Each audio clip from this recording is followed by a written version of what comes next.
Hello everyone, welcome back to my YouTube channel. आणि आज आपण आलेलो आहे नाशिक मधील तपोभूमी येथे. येथे वनवासाच्या काळामध्ये प्रभू श्रीराम येथे वास्तव्यास होते. म्हणजे प्रभू श्रीरामांच्या पवित्र स्पर्शाने पावन झालेली ही भूमी आहे. आणि तसेच येथे शूर्पणखेचे नाक देखील कापल्याचा जो प्रसंग आहे तो येथेच घडला होता. तर चला मी तुम्हाला पूर्ण सर्व ठिकाण दाखवणार आहे, त्यामुळे व्हिडिओ शेवटपर्यंत बघा. आणि चॅनलवरती नवीन असाल तर चॅनलला सबस्क्राईब नक्की करा. येथे गोदावरीचे घाट आहे आणि भरपूर लक्ष्मणाचे मंदिर आहे आणि आणखी असे बरेच मंदिरे किंवा ठिकाणे आहेत जी सर्वांनी एकदा तरी नक्कीच बघायला हवी. पश्चिम काशी म्हणून ओळख असलेल्या नाशिकमध्ये तपोवन हे एक महत्त्वाचे आध्यात्मिक स्थळ आहे. तर चला, असे मानले जाते की हे तेच ठिकाण आहे जिथे भगवान राम, त्यांची पत्नी सीता आणि त्यांचे बंधू लक्ष्मण यांनी त्यांच्या 14 वर्षाच्या वनवासातील काही काळ येथे घालवला होता. रामायणाशी असलेल्या या संबंधामुळे तपोवन हे हिंदूंसाठी एक पवित्र स्थळ बनले आहे. नाशिक महानगरपालिकेने तपोवनामध्ये 5 एकर जागेत भव्य रामसृष्टी उद्यान निर्माण केलं आणि याच भागात रामसृष्टीमध्ये प्रभू श्रीरामाचे देखणे शिल्प उभारण्यात आलं. भगवान श्रीरामांची महाराष्ट्रातील सर्वात उंच मूर्ती नाशिक जिल्ह्यातील तपोवन येथे असून ती 70 फूट उंच आहे. उद्यानामध्ये प्रभू श्रीरामांचे एवढे सुंदर शिल्प बघून खरंच खूप छान वाटले आणि ऊन खूप जास्त असल्यामुळे आम्ही तेथेच उद्यानामध्ये सावलीमध्ये बसलो आणि तिथूनच काकडी खाण्यासाठी घेतली होती. इतकं छान वाटलं. मग तेथून पुढे निघालो. गोदावरी आणि कपिला या नद्यांच्या पवित्र संगमावर असलेल्या तपोवन परिसरात लक्ष्मणाचे मंदिर आहे. असे सांगितले जाते की लक्ष्मणाचे राज्यातील हे एकमेव मंदिर आहे.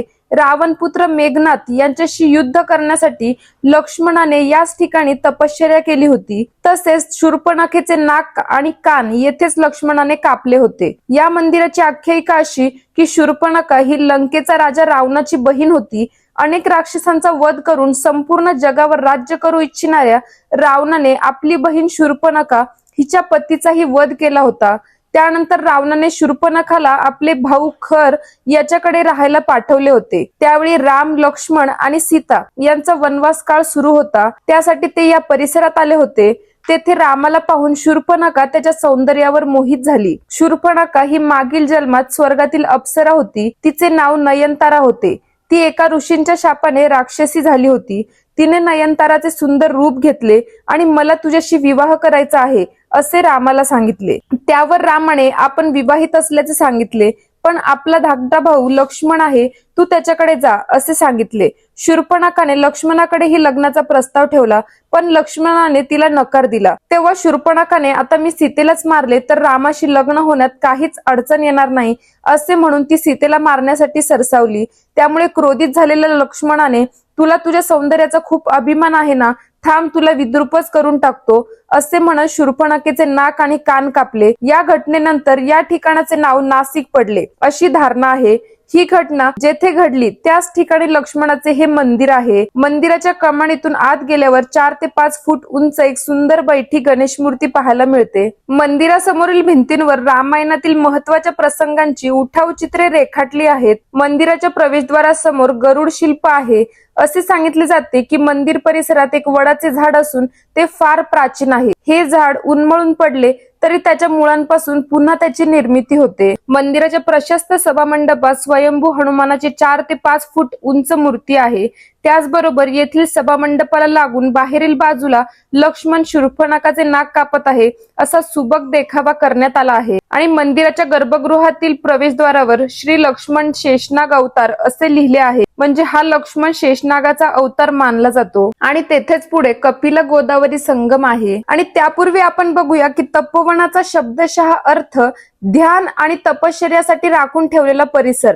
म्हणजे पंचवटीच्या पुढे तपश्चर्यासाठी असा परिसर आहे म्हणून त्याला तपोवन असे नाव पडले. ऋषी मुनी हिरव्यागार निसर्गाच्या सानिध्यात ध्यान करत असत. गोदावरीचा शांतपणे वाहणारा प्रवाह, हिरवीगार झाडे आणि जंगलातील वनस्पती आणि प्राणी यांच्याशी जवळीक यामुळे ही लोकल मन मोहून टाकते आणि येथील वातावरण अत्यंत आल्हाददायक आणि शांत वाटते.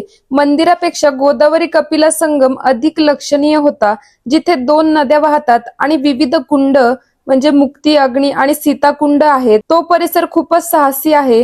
येथे ब्रह्मा, विष्णू आणि महेश यांचे प्रतीक असलेले 3 कुंड आहेत. पलीकडे फेकलं म्हणून शहराला नाव झालं नाशिक. ज्यावेळेस नदीला पूर येतो त्यावेळेस हे पाण्यामध्ये असतं म्हणून शोपदेवीचे मंदिर वरती जातं. इथं कपिल मुनीचे आश्रम आहे. कपिला नदी ओढाचं आश्रम.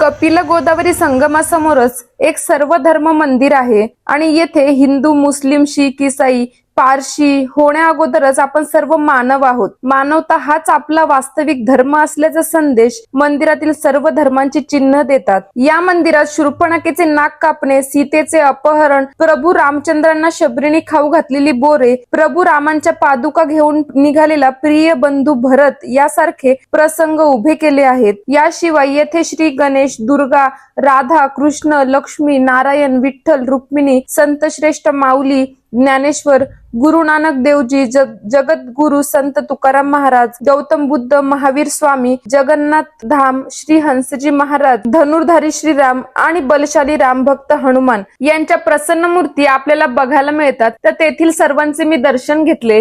या सर्वांचे मी दर्शन घेतले आणि तेथूनच पुढे श्रीराम पर्णकुटी आहे. रामायण काळामध्ये जेव्हा प्रभू श्रीराम वनवासात होते तेव्हा त्यांनी पंचवटी परिसरातील 5 वडांच्या झाडाखाली आपली पर्णकुटी बनवली होती. प्रभू श्रीराम वनवासाच्या काळात येथेच राहत असत असे सांगितले जाते. तर चला, अशा पद्धतीने आमचे तपोवनातील सर्व मंदिरांचे दर्शन घेऊन झालेलं आहे. आय होप तुम्हाला व्हिडिओ आवडला असेल.